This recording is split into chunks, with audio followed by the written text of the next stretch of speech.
God level, you can tell him I said it. Level up. God level, you can tell him I said it. Level up. God level, you can tell him I said it. Level up, level up, level up, go. Everything, that means everything. Eyes connected to everything, and that's why, I'm in everything. All eyes on me, all eyes on everything. That means everything. Eyes connected to everything. And that's why. What's going on, y'all, on this wonderful Tuesday? Hey, appreciate having y'all in the house and the place to be. Oh, we just lost one.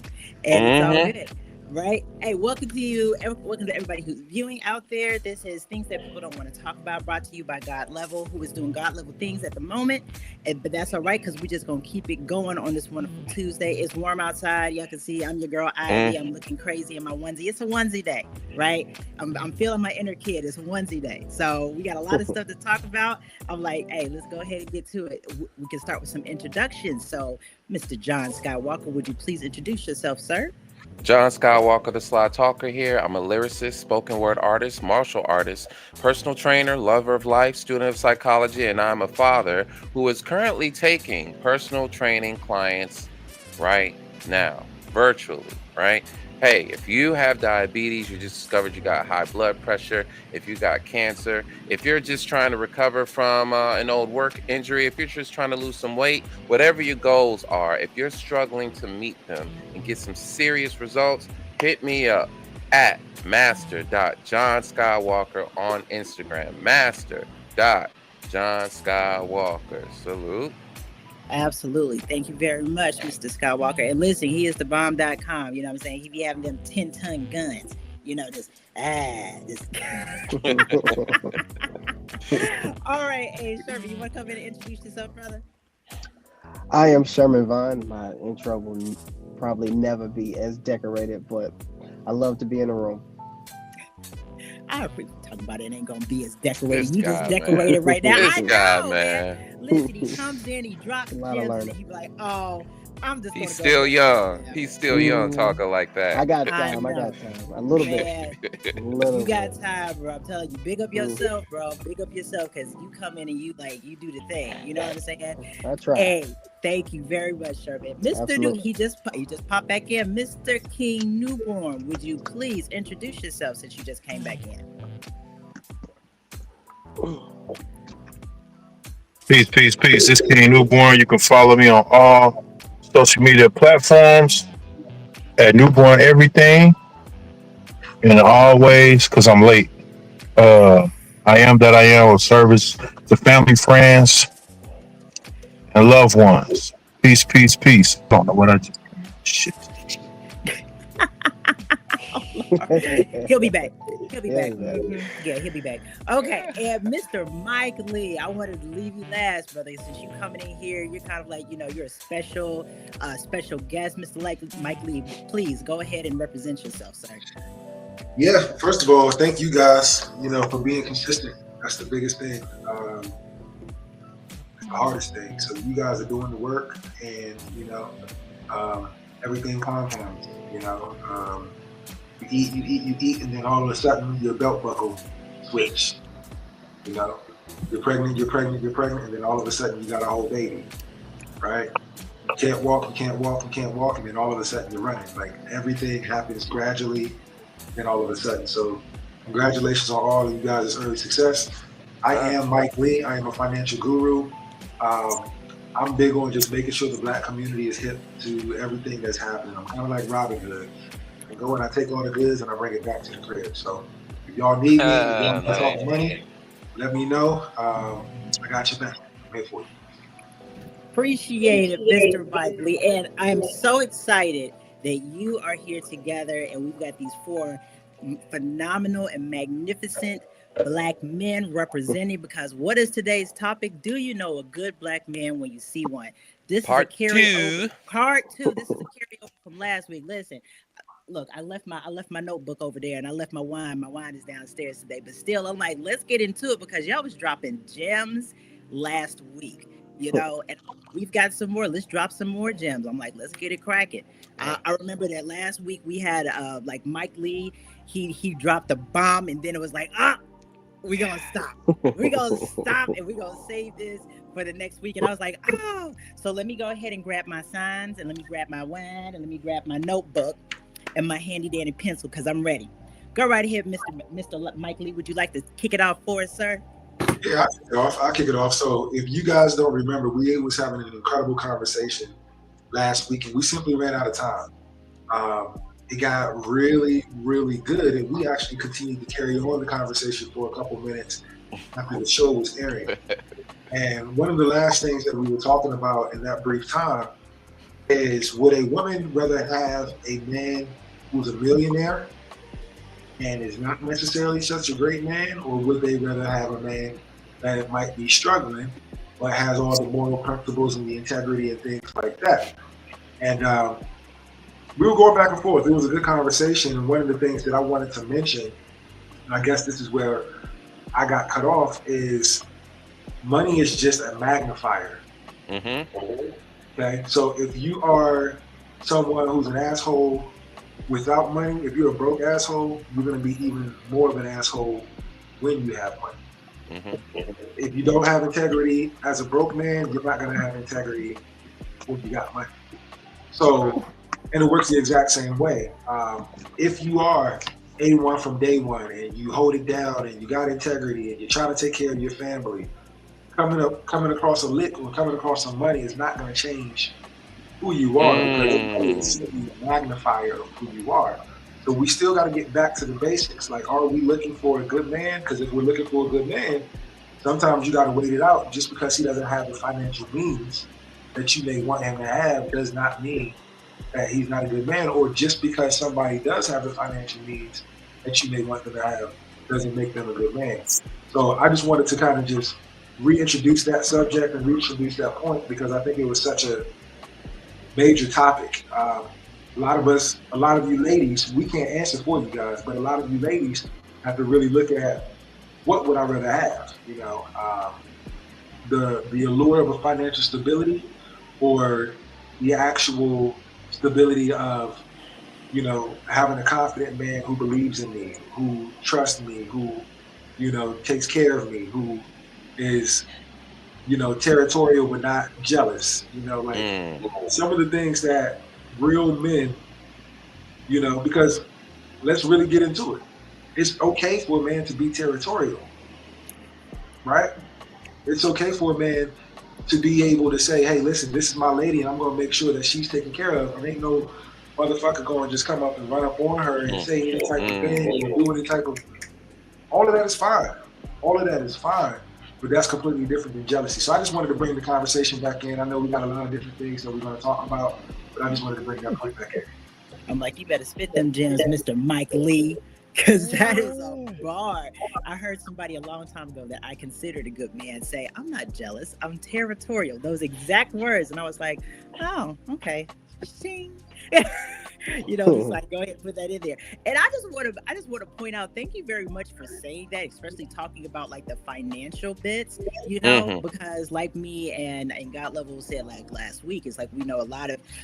Oh, I've even heard a man go so far to say, oh, I'm 6'5", I make six figures, and I still got all my teeth. That means that I am in the top tier 10% of black men that are available in the United States of America. And I was like, okay, we counting teeth and height now.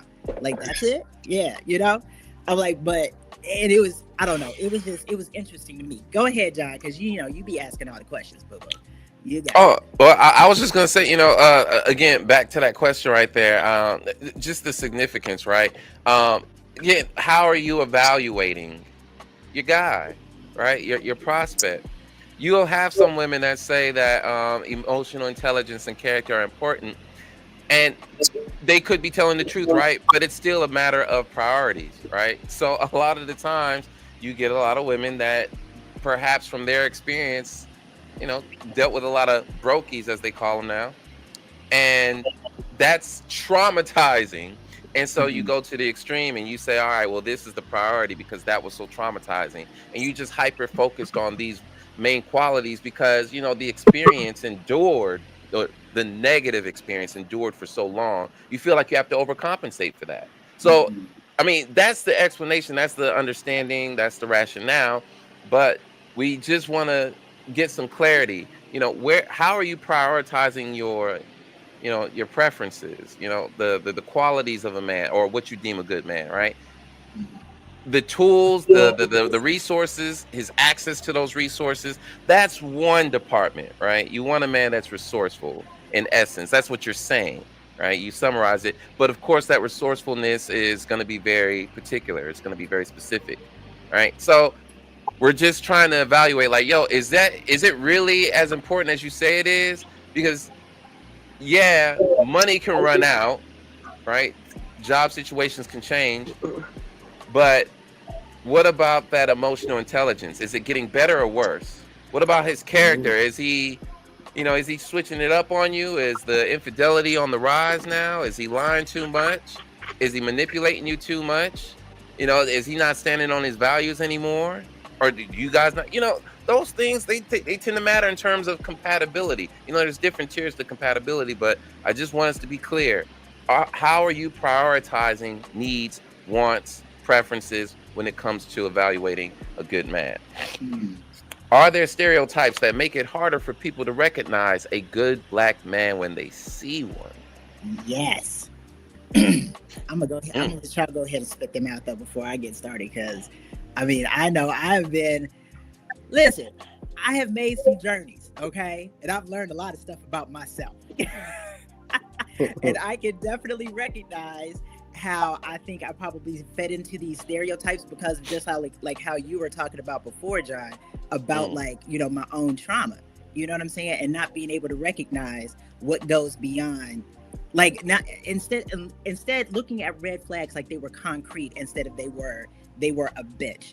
Does that make any sense? Like, okay. Does that make? I hope that makes sense to you, because okay, so for instance, I watched my mother get domineered, like for most of their for their marriage before she passed away. And for me, I'm like, oh, if you yelling at me, not yelling at me, but if you're forcefully, what I'm saying, being like, you can't tell. Oh, there she goes. Hey. Hello. But I'll just keep up my sliding. We gonna bring you in. Keep going. Okay. All right. But not so much as domineering, but like not realizing that there's a way that somebody can tell you something in love, and there's a way that somebody can be telling you something that's controlling and manipulating. But if it had the same tone, I couldn't differentiate, if that makes any difference. Do you understand what I'm saying?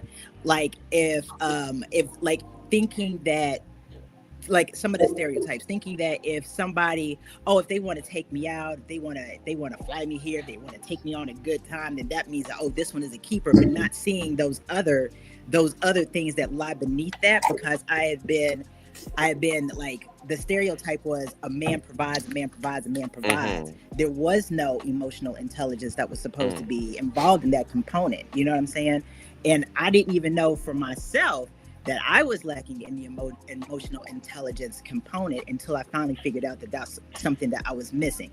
So I can definitely say that one of the stereotypes that makes it harder is thinking that a man just is like only supposed to provide, or a man only supposed to protect. Like there's no gray area for multidimensionality, if that makes sense. So it's another level of oppression for the most part. Ooh, I didn't say it, but Because you're put, because we're basically saying he's placed in the box. He only has one function, so he can't do anything else, not even fatherhood, which is why the absentee father is such a a strong stereotype for us. All he can do is provide. He can't be a father, but he can at least provide. And if he can't do that, well, what else is he good for? That's kind of, I think that definitely feeds into it. What kind of stereotypes have you wonderful, gracious men, like what have you kind of like fallen into, and what have you heard about yourselves that thinks it's been maybe difficult for people to recognize you for who you really are? Is that a thing? Bless you. Yeah. It is. Okay. It is. All right, let's talk about it, Sharon. It becomes competition over time because it starts off sweet. Everything has a honeymoon phase, of course, but over time, that I guess that boring life or that structured life, as I would call it, it gets stale, and I see competition constantly. Whether it's not it's not them versus the problem, it's the man, the problem, and then her. They're never fighting together. It's never a benefit of the doubt. So those stereotypes do make it harder because they make it chaotic. That's that's my take. Wow. Okay, Okay. Hey, thank you, Christine. Yeah, she was in the spot with us, John. Yeah, thank you, Bella. Oh. Yeah. My other ex-boyfriends are incredible Black fathers. Man, come on, represent, because people need to hear that. You know what I'm saying? Yeah, I think that. Thank you, girl. Thank you for chiming in. Yeah. No, that's Thank you for saying that, Sherman. Like any of you other guys, like have you kind of butted up against, like, I guess the reality and the, you know what I'm saying, like the reality and the fantasy of who you're supposed to be as a Black man? Well, let me just co-sign what Sherman said for a hot second. First of all, we gotta recognize, where are we getting the definition of a good Black man? You know what I'm saying? Like, is it from the television? Is it Morris Chestnut because he's handsome and he got good jawbones? You know, like where are we getting this definition? Because yes, we do have stereotypes. We are expected to be the provider. We are expected to be the protector. We are expected to be the listener. And I'm not saying these are bad things at all. I'm just saying that, number one, as a Black man, there's an additional level of pressure that rests on us just in general that no one that's not a Black man will understand. And let me just get that out the way. Okay.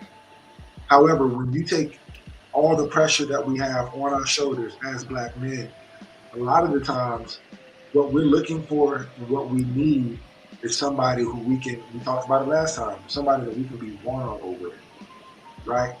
Being vulnerable is a stereotype. We become weak Black men if we decide to be vulnerable or open up.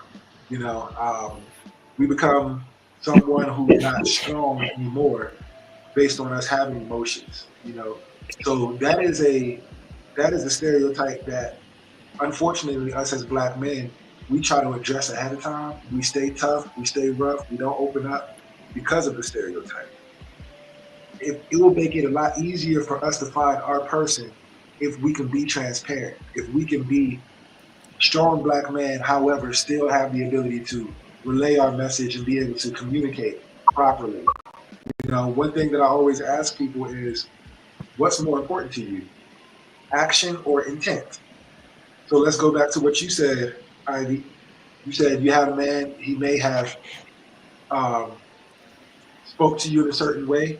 What is more important, how he said it or his intent of how he would say it, or his intent behind what he would say it?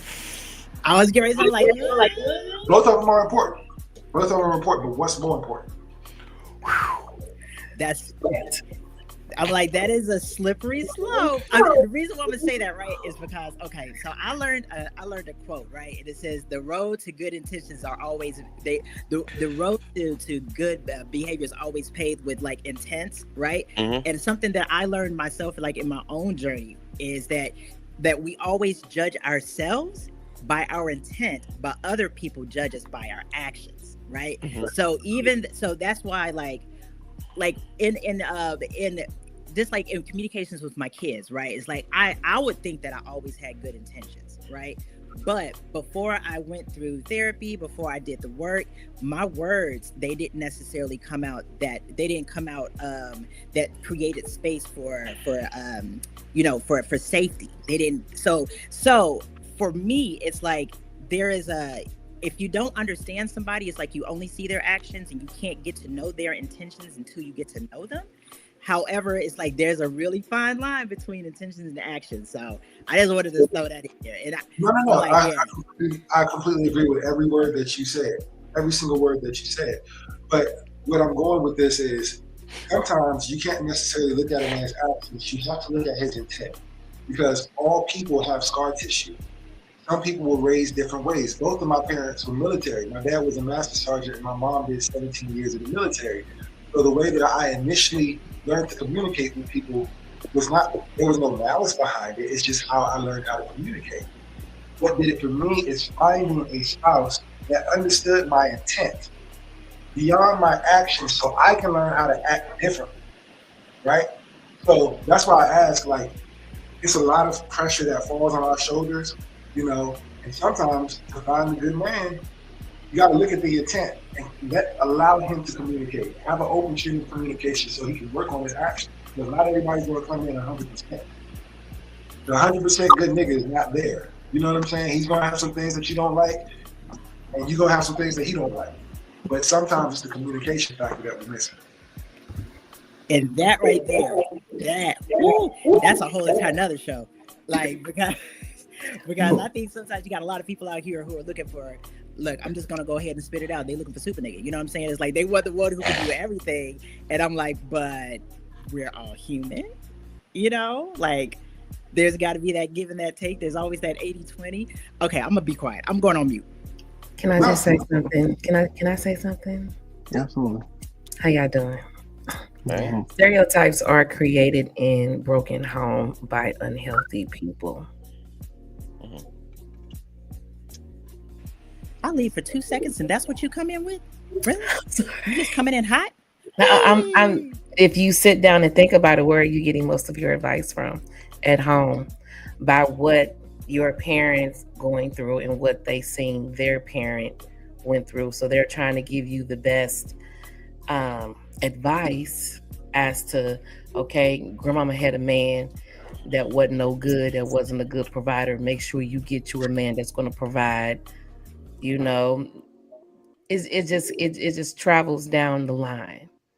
Make sure he ain't a cheater. Make sure he don't beat on you. You know, it's always those main things that was a problem in the previous relationships that us people, we tell our children, okay, this is what you don't want to do. Like, for instance, with my situation, I tell my daughters, my kids, don't love anybody more than you love yourself. We're still learning. So the stereotypes are created in broken home by unhealthy people. Okay, I'm just leave it at that. Sorry. Okay. Yeah, because I mean, when you think about it, yeah, a stereotype is just a shortcut, right? It's just a cognitive shortcut. So there are cultural stereotypes, and then, yeah, there are personal stereotypes, right? And they can be shared. But yeah, okay, so here it is. Mom is passing on. Now, I wanted to highlight something here, right? The story, right? That's what it's about. It's about the stories we tell ourselves about other people. So the messages and the stories, how do you know that they line up? Like, let's just say, for example, do your moms pass on good things about good black men? Like, hey, if you want a good black man, do these things right. Like, are they passing down those recipes too? My mother gave me the blueprint of the kind of relationship I need to avoid.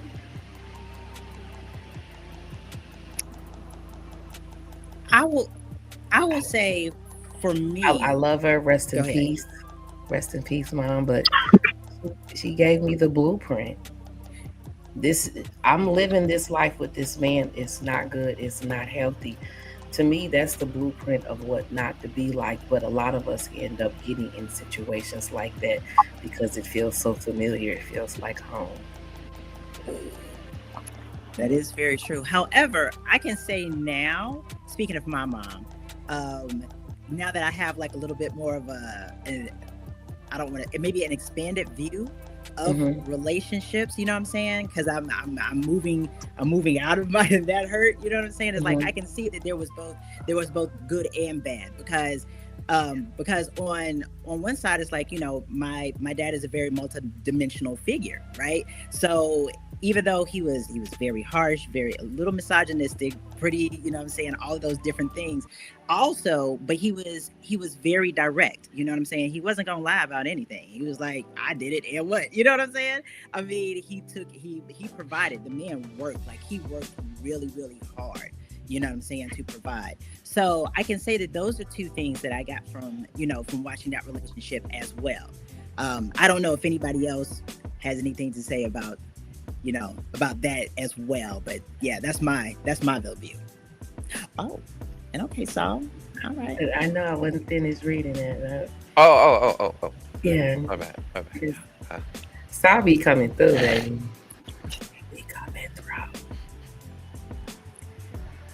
Be decisive but compassionate. With bodies of potential. Growth is the goal. Make it count. Make it healthy. Thank you all for the man. Saul is always always spitting. Bodies of potential, which is unused energy. Use it. I like that. I gotta put back up what Christine said though, because this one right here kind of hit me in the oh my goodness, and I was like, what? Speaking of stereotypes, right? Speaking of stereotypes, that's another show, like for real, because you got a lot of sisters who are like, oh, they don't want to date a black man because these black men have had stereotypes. And they're like, they only exclusively date outside of their race. Oh, I'm gonna go on mute. I'm gonna shut up. I'm gonna be quiet. Yeah, I know someone who dates exclusively outside of her race. She does not want to date black men at all because of the trauma that she has endured with black men growing up. There you go. So that was her reason for not wanting to date inside her race. So yeah. It's all of your experience, your trauma. She watched her father be very abusive to her mother. So she was like, you know what? That's not the kind of man I want. I don't want no black man. And only to go to the other side. Yeah. Okay. That only happens when you only look at black people like that if you're unhealed. Some of the same. You gonna come on, you can get the same thing with a different face in a different scenario, but it's the same thing. There you go. Because life will keep teaching you the same lesson over and over and over again until you understand it. You have to heal. You cannot run away from it. You cannot get past it. You have to look at it and you have to beat that obstacle. You have to make that demon into your angel. You have to. Because if you don't, you won't find out how to take accountability and you'll never grow up. You'll never grow up. A lot of people don't have yet to realize that, hey, the home was toxic. The home was unhealthy. That self-awareness, that taking a step back and looking at everything like, you know what, that wasn't right. The way she dealt with him wasn't right. The way he dealt with her wasn't right. Like, and you walk away with those unhealthy habits. And if you never heal, you'll see every man is that same boogeyman. Man, say word. This is crazy talk right here. That Nate is talking about. Oh my God. This is crazy work because the same thing happened to my cousin. Maybe I shouldn't say this out loud. Nope, I'm going to say it. It already came out. Okay, so. And it happens to black men as well when dating. Yeah. Yes, and I've heard that as well. It's like I've heard that it's on both parts. Yeah. Yep, exactly. Like it's a hurt people. Come on, man. And it's the stereotypes that feed into that, because I've also heard that there are, white guys who only date black women because, it's like they have there's that thing, and the same thing, there can be the same thing on each side. And that's why it's like, it's really, really important to break those stereotypes. But let's go ahead and get into this question. It is really important to be a healthy individual. Man. That's what we gotta start. Like breaking the stereotype. Have you been to therapy? Have you healed from your trauma? You still carrying some damn baggage from 10, 20 years ago? Because I don't have time to unpack that shit with you. I need for you to handle that on your own. You know, be patient. No, honey, I don't have it. So I do honestly wonder. I wonder about this question. Do women sometimes mistake toxic or controlling for strength and leadership? Mm. You know? Oh man, that is a lot to unpack. It is. Uh-oh, who we got? May I? Oh, Sometimes women mistake toxic and controlling behavior for strength and leadership. Women who have been abused by men tend to see them in a certain light and or trying to control the situation and prevent themselves from being hurt in the situation. So if they even if it's not real and they told themselves that it was real, they felt like their partner was controlling, then they're going to start operating out of trauma. It's going to be a trauma response. They got to control to prevent themselves from being controlled. But in the same time, they're hindering someone that is a good person that is just trying to help them both as a team and lead them in the right direction. And you're only going to get that with a man who knows himself. I'm sorry. You're only going to get that from a man who knows himself. Anything less than that, and you're going to have a whole lot of problems. So yeah. makes sense. Anybody else?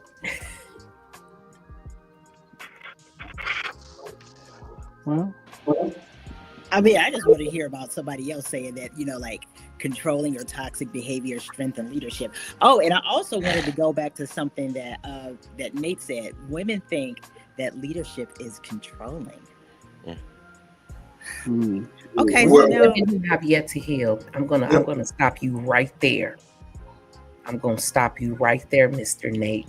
Women who have yet to heal from their trauma will look at leadership as controlling. Period. mm-hmm. So let me hit this topic. Let me hit this topic right in between the eyes. The short answer to the question is yes. Many women, especially women that was raised in environments where love was tied to control or chaos, they can definitely mistake toxic dominance for strength and leadership. Again, I think we talked about it a lot last week, but we're all going to be products of our environment until our environment changes. And it's often because control just feels familiar, and confidence without compassion can be mimicked for security.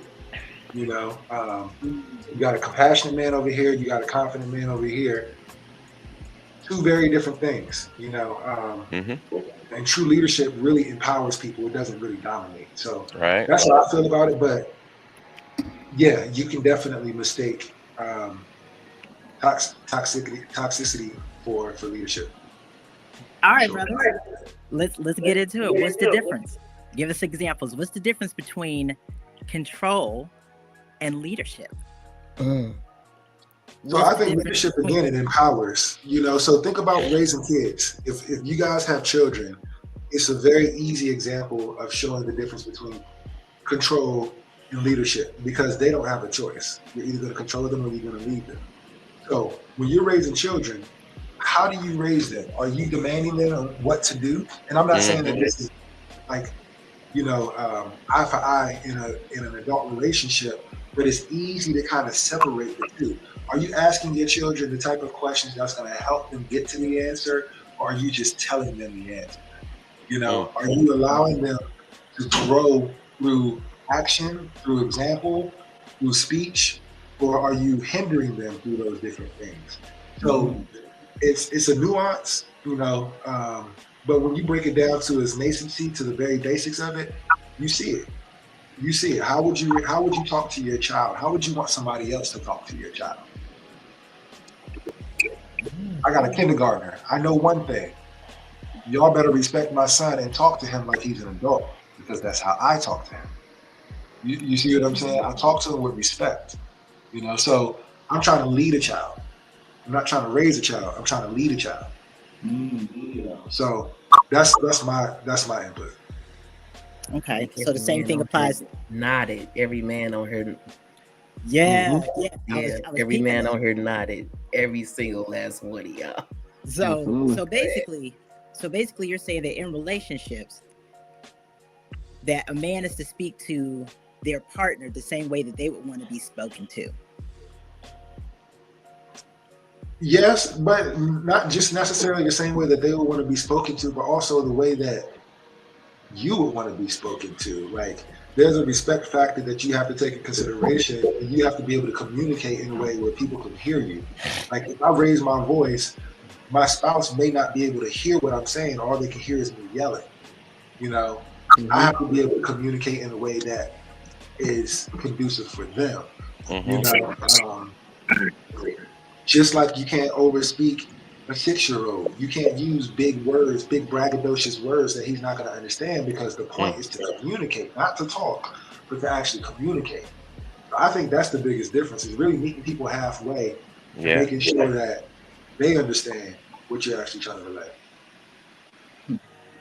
Little small add on.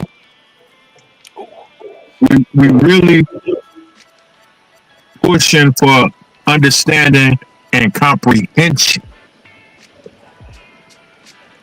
That's very important. Very important. Most of the time, there's no comprehension. Yeah. None. Turn them down, son. Understanding is so vital in any relationship. Came out so hard. King the one. Oh, my bad. Oh my goodness. My bad. Just saying, sometimes we don't comprehend what's really being said to us. And like Mike Lee said, you may be trying your best to lower your tone in your speech, but because it kind of come off passionately, we don't hear nothing that's being said. You yelling at me right now. Aggressive.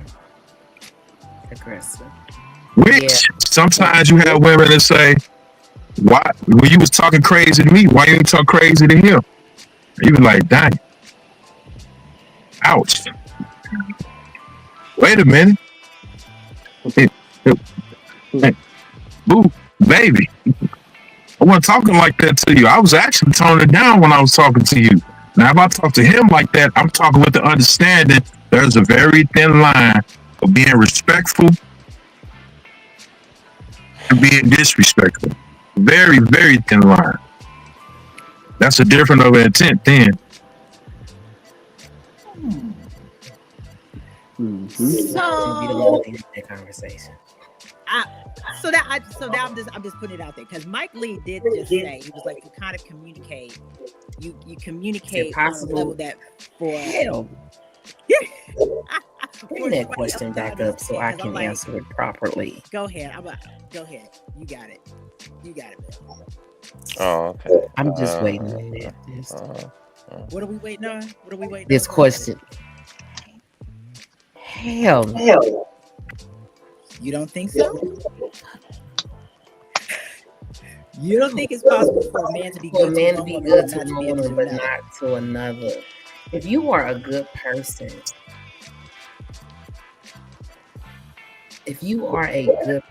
a good human being, you mean to tell me you're gonna take our time to be good to this person, then be shitty to the next? But what? It's not in you. It's just shit that's some old manipulation. But what considers good? What is considered as good? That's a good question. I mean, what is considered good? Yeah, because I was about to say, I'm like, John, you wrote it. Go ahead, John. Look, we're just saying subjectively. We're just to one woman, but not to another. Yeah. I think it is. Honestly. all right. So compatibility is highly personal. Okay.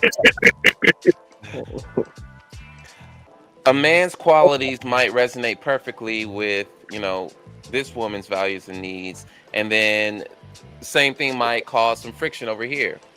So I don't think that the fact that it's not compatible with her lifestyle and her needs and her preferences, I don't think that incompatibility diminishes his goodness.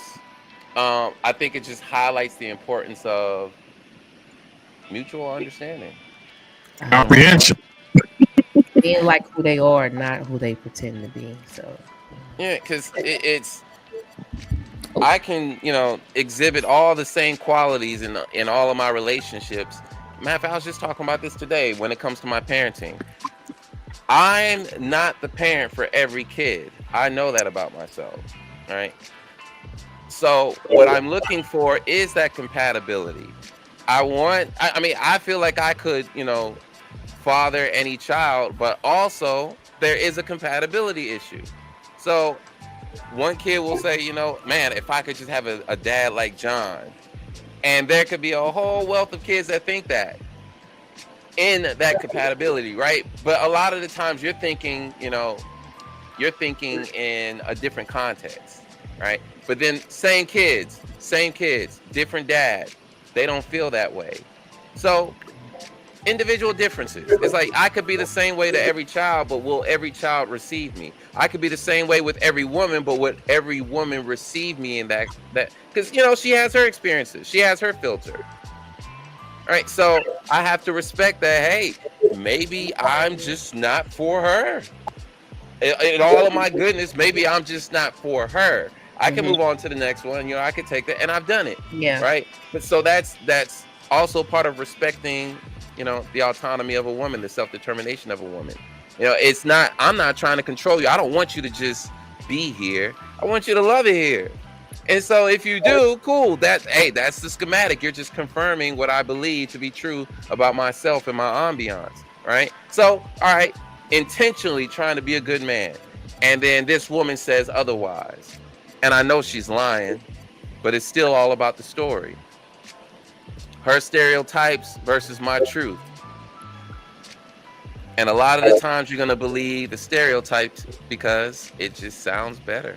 It's more juicy. It's more exciting. It's salacious. It fits the I mean, narrative. think about Pat Poose and Remy and Clarissa Shields, right? Stand up dude. But all the women out there were arguing, and respect to y'all for y'all opinions and your feelings, but this is he did something, no evidence, but he did something. No, nobody's that perfect. It's like you can't even just be good enough. You have to be perfect. That was the argument. You couldn't find anything on this man, but you had to conjure up something. So here it is. Stereotype. Living in the truth. Ain't did nothing wrong. Just being myself. Good guy. And somehow I got caught in that crossfire. I ain't do nothing. I was just being a good dude. And then pow, like I just caught a stray from these women over here. Because they didn't like what happened to this chick. And she was the one that, dang, she was the one who was, So it's what are these stories, these stereotypes of consciousness that's influencing your perception of whether good men are out there and what they do and how they operate. Where are all the good men at? Okay, well, what do you think good men do? What do you think? Just, let's just shoot them off, right? And you don't know. Nothing comes out because you don't know. But you know what you want, but you don't know what you're looking for. But you know what you want, right? This is about the accountability for our thoughts. It's about the accountability for our convictions, our preferences. Hey, I need to prioritize some of this stuff. I need to reorganize this. Like maybe if I shift this around, I could probably get this and then compensate. We're just making the adjustments here just to see if we can make it work. That's it. Like the goal is to be in the presence of goodness, good men, good people, good family, good tribes, good jobs. Yes. Right. But do you know what it looks like before it comes to you? Because you don't need to chase a good man. You attract a good man. All right. Like he's attracted to you too if you're a good person. If you're a good person. Right. Right. And then here comes that part, right? Well, I know I'm a good person. Do you though? Are you being a little bit too haughty here? It's true. I feel you, man. I think we're all just looking for fertile ground. We're all looking for a place where we can go and grow. And sometimes fertile ground is going to be different based on the seed that you're planting. Some seeds needed to be warm and tropical. Some seeds needed to be, at a certain temperature. It's kind of like fire. Fire can either heat a room, light up a room, or it can also consume. Man. The fire from a candle is the right amount of heat, the right amount of energy, and the right amount of light to bring happiness to people. But the fire from an arson or a fire from a stove that gets out of control is too much. So it's really just trying to find the place where we're in a place where we're conducive and we can grow. So I think, yes, you can. It's possible for a man to be good to one woman but not another. But we can all agree that there are qualities that is baseline. You got to have integrity. You got to have, emotional intelligence. We all can agree with that stuff, but compatibility is the biggest thing. Yeah. There we go. Yeah, because I was getting ready now. This is. Oh, go ahead, Sean. Go ahead. I'll keep mine short. It was speaking to that toxicity thing, John, that you was talking about. You went on about just a little bit, and it kind of veers back to a previous question. Society has taught not just women, but I think of people in whole, that you can make reality whatever you want it to be. You can make up any rule. You can make up what good looks like, because you know what you want. You want these materialistic items. You want this house, the white picket fence, the family, the whole nine. But are you ready for that? Do you even know what it looks like to be a good wife? Do you know what it looks like to be a good cheerleader? Do you know what it looks like to be a good person? Everybody has the access to just change their mind and not deal with hard. Because it seems like, as of right now, you only deal with highs. You never go low. And since nobody's perfect, everybody's not good enough. You'll never be good enough. It's absolutely insatiable. So, figure out what good is first. Figure out who you are second. Or you can even swap those if you want. And then go out into the world. Because you'll only leave fire if you don't do those. You'll fuck up more people. Man, that is so true. So true. Oh, let's talk about it. I see you, brother D. Ovid, and Christine. These are extensions, baby. They're not mine, but thank you very much. I appreciate it.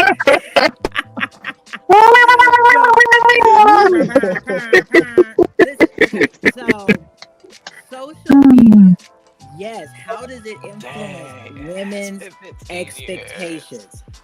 Oh, yeah, 15 years. Girl, you tell her that age. You tell her that age. Wow. I'm just playing. Everybody knows I'm old as shit. It's okay. It's perfectly fine. No, but I'm saying, let's go ahead and go to that, because, man, this is major, yo. Okay, literally, I remember I was having a talk with my oldest son. My oldest son is 24, right? And my oldest son, I try to encourage him. I'm like, you're a young man, live your life, da-da-da-da-da, right?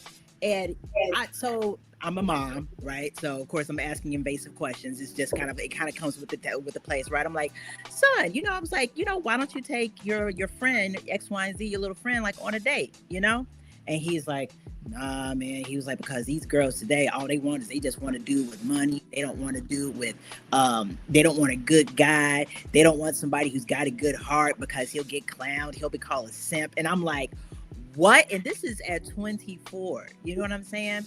And I'm just like, really, son? And he was like, yeah. He was like, you hear it all over Twitter, all over Instagram, all the time. He was like, that's what you see. And I'm like, it just caused me to think that the loudest voices are the simplest fucking voices. They're the ones that are out there talking about make sure you get a bag, make sure you get this, make sure you da da da da. And there's not any there's no talk about what's real in a relationship. And let's go ahead and keep it a buck. How many of us have really seen good, healthy Black relationships? Like lived in that. You know what I'm saying? Like, how many of us lived in it for real? There's not a lot. So it's like, a lot of our younger generation, they still don't have that good idea of that. You know what I'm saying? Example. Yes, you are, D. Amin. Yes, you are. But who's in your house to witness that? You know what I'm saying? I mean, because let's keep that a book. People got to watch it. You know what I'm saying? People got to see. They've got to see those healthy Black relationships to be able to be like, okay, I'm possible. I'm capable of being in one because they know what it takes. You know. Oh, by the way, Diamond, send me my hamster back because that mug, he been tripping. He been calling me asking for money and shit. Go ahead, y'all. Go ahead. No, I agree. I do think that social media is tricky because it gives people unrealistic expectations. Like, first of all, we already expect Black men to be masculine yet emotionally available. We expect Black men to be wealthy yet grounded. We expect them to be dominant yet gentle. It's like a walking contradiction because what you're seeing is not necessarily what you're seeing, you know. And everybody on social media, everybody's putting up their highlights anyway, the best version of themselves. Like, Oh yeah. how often, like they play that role for what, 10 minutes a day, you know, if that 10 minutes a month or whatever it is. So yeah, it does create a lot of friction. It does create a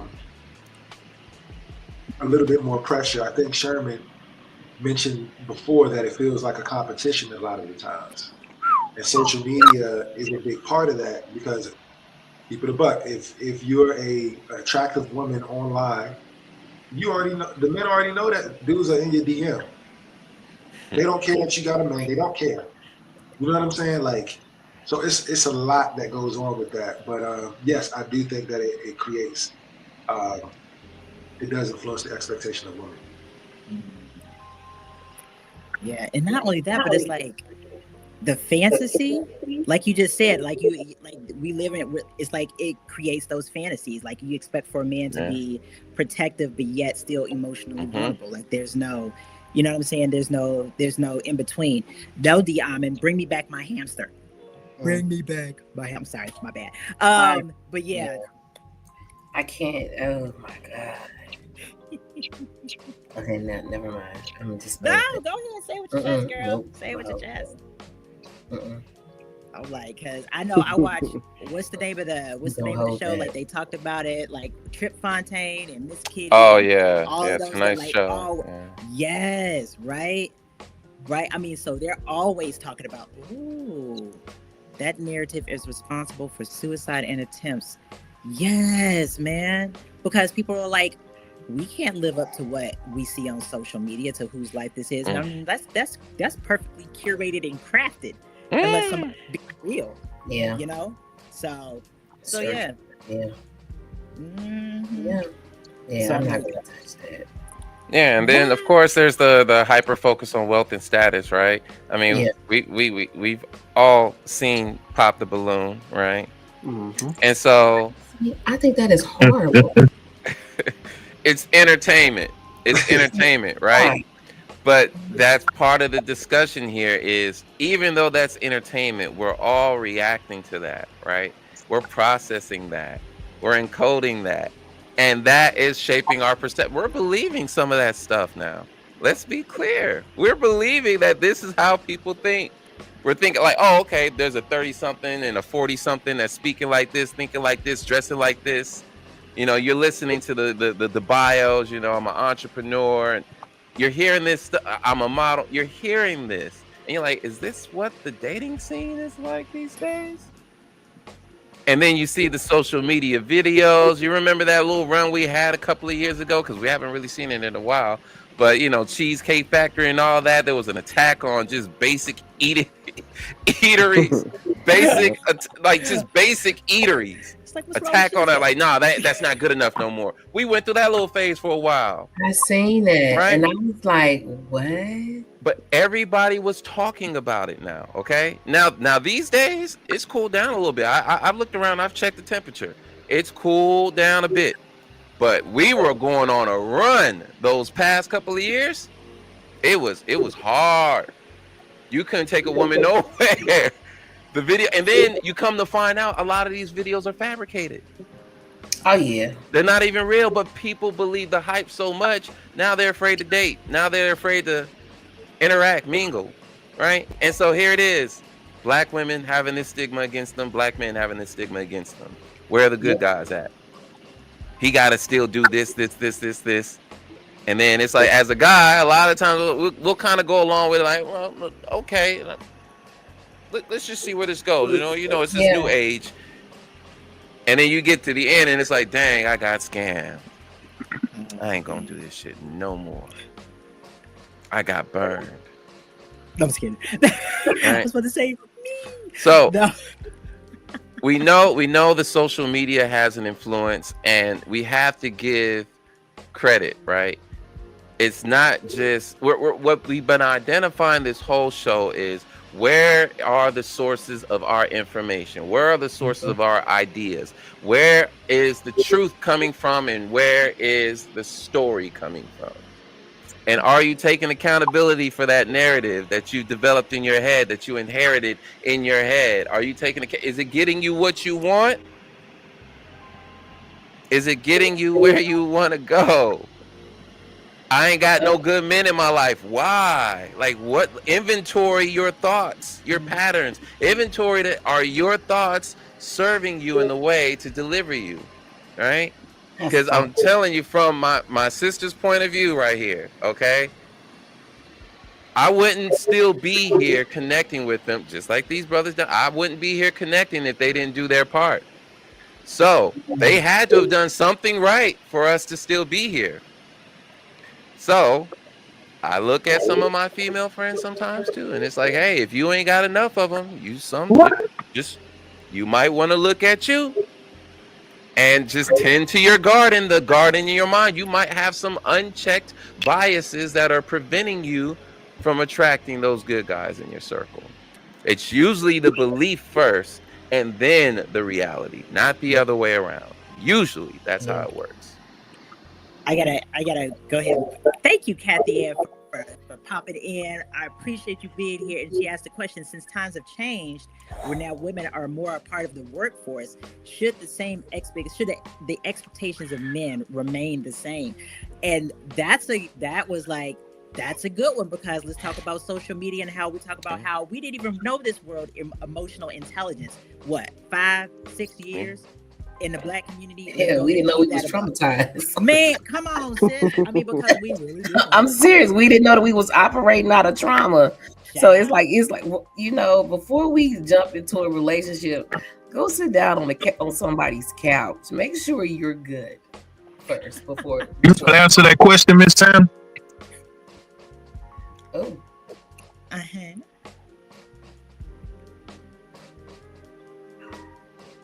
I was waiting. I was saying, Miss Tanner, was you about to answer that question? No. I was asking that question. Like, I mean, should the expectations of men change? I personally, my opinion is that I think that they should. You know what I'm saying? Because, I mean, back in the day, you just got a husband because it was the thing to do for survival. You know what I'm saying? And because of the fact that women today, we are part of the workforce. We can't, single moms, they're going to school, working full-time jobs. They got a flower shop and a part-time hustle. You know what I'm saying? So it's like, but instead of survival, it's where are you matching to what goals? Oh, it depends on the woman's expectations. Yes, because what one woman may see as a good man, I might personally turn up my lip and go, yeah, be like, no, I'm not. Yeah, true. And that's we just true. Talked about that. Yeah, John. That is true. That. Oh no, he works at this place, but he's been there for 3-4 years. He's invested. He's moving up. Now he needs to make more money. You have that. Yeah. Yeah. You have to know your expectations. That's all. Because no matter where you want to go, if you want to build with that man, if he's good enough, quote unquote, you'll put your money where his money is, and then you'll build something together. Because since you are a part of the workforce, and you do say you love that man, you'll show what love is. Love is sacrifice. Love is service. You can prove that. I wanted Miss Tanner to finish what she was saying. Okay. What about what I was saying? I'm sorry. What was I saying? Yeah. What was I saying?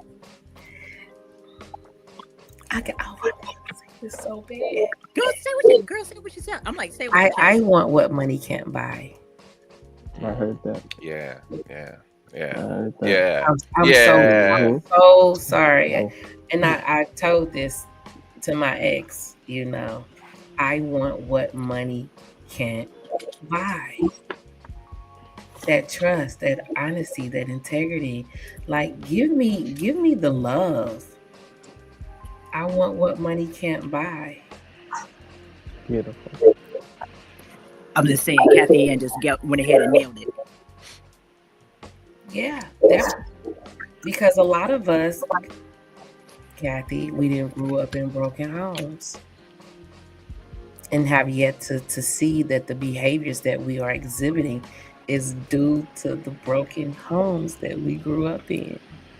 I'm sorry, go ahead. Nate asked a question. So Yeah. go ahead. I was gonna say, simply put, there are some, we're not generalizing here, but there are some that are looking at marriage as a Wanting the status, and they're wedding looking and at not the wedding, and weddings as The a status. glitz. It's a status, The though. Yeah. glitz. Yeah. There's so For many some examples that should be obvious to see sometimes. Yes. What'd you say, Sherbet? I'm sorry, I couldn't hear you, boo. Just when it comes to, do they just want the wedding? There's so many examples, and if you just watch where you get your information, and even when you get your information, if you study your information and look for what you want to get out of it, meaning research and not just listen to and take whatever you hear as gospel, you figure it out. It's pretty easy to see the bad from the good now. That's what I like that social media has done. Other than that, social media is trash. That is so very Simply true. put. Yeah. I teach my students and clients, my clients and students, to go for the reality you desire. If a woman desires a high roller for a man, she should not change that expectation. However, you need to be worthy of that which you expect. Yeah. Beautiful. Yeah. Beautifully said. You need to be worthy of it. Yep. Yeah. Has anybody ever watched that show, Dexter? You know, the one about the psychopath. He goes around, Okay, so I didn't watch the whole entire thing, but I watched the first season, and it was something that popped up that was really interesting, right? Because he knew that he was a psychopath, but he was still trying to figure out relationships, right? So, a little bit of a spoiler. One of these episodes, he's getting ready to off this couple. They're really, really bad, right? It's like they're doing like human trafficking and stuff. And before he does what Dexter does, he asked them both. He said, "Why did you guys get married?" Very crazy question to ask right before you're getting ready to, off somebody. But he still said, he was like, "Why did you guys get married?" And they both said, they were like, "We shared the same goals." Right? We shared the same goals, and their goals were, I was like, wow.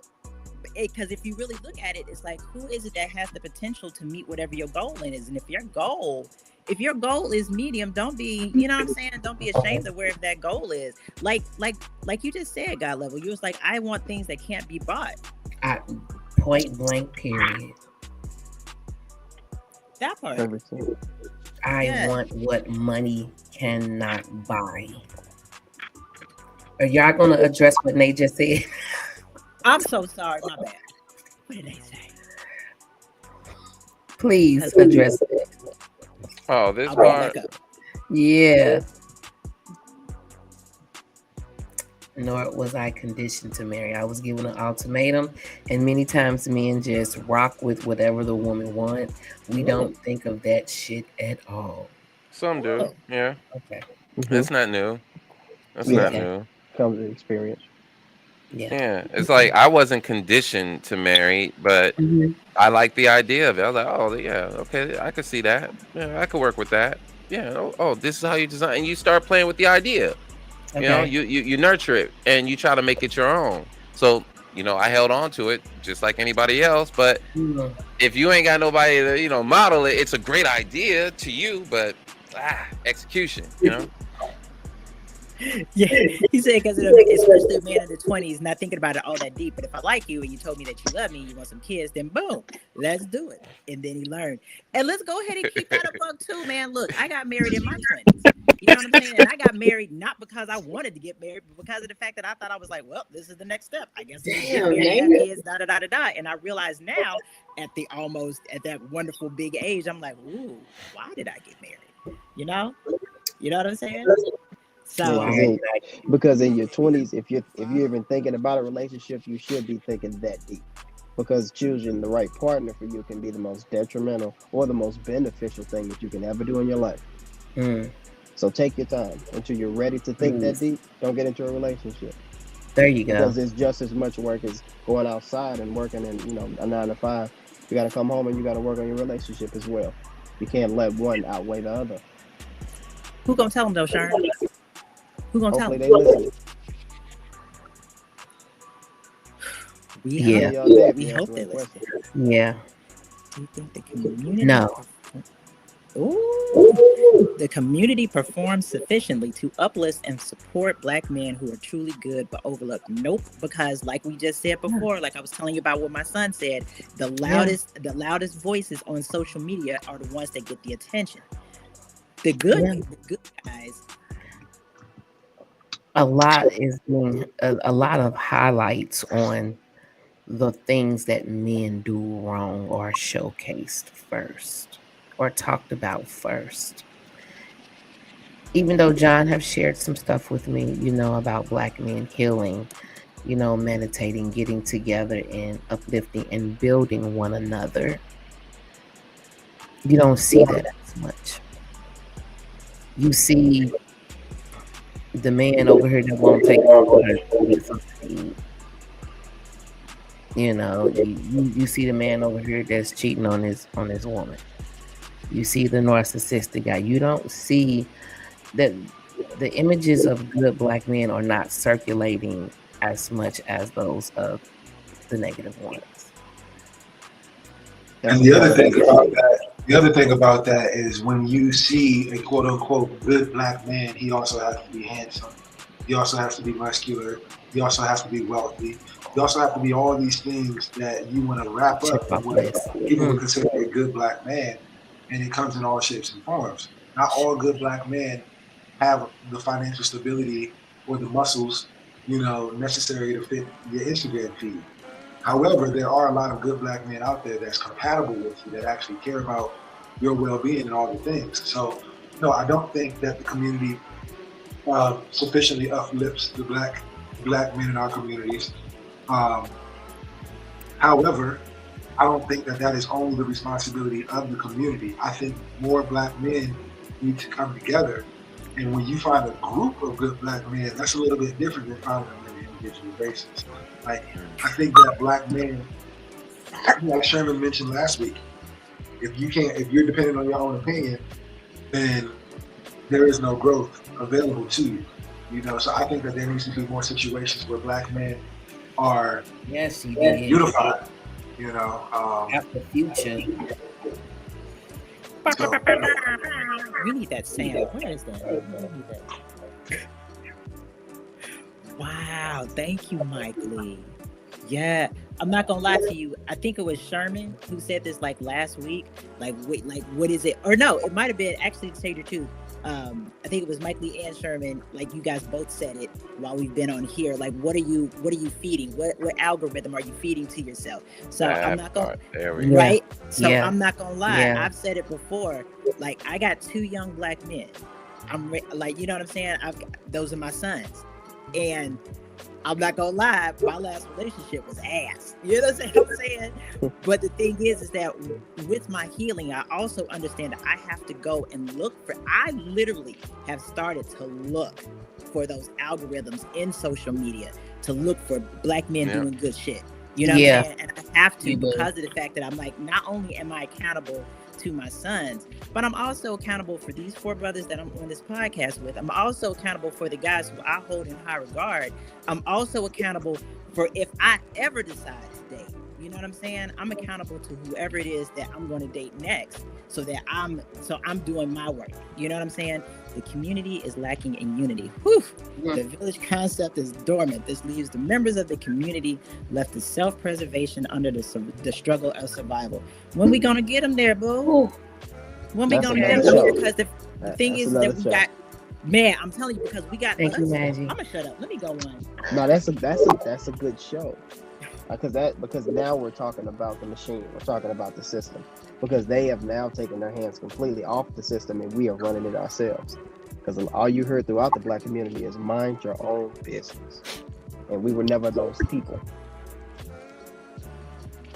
All the time. That's another show. It sure is. I want to ask this question before we go, and I know we gotta go. So and I'm sorry because we're running over right now. I want to thank everyone for jumping in on tonight's live. I really appreciate all the comments.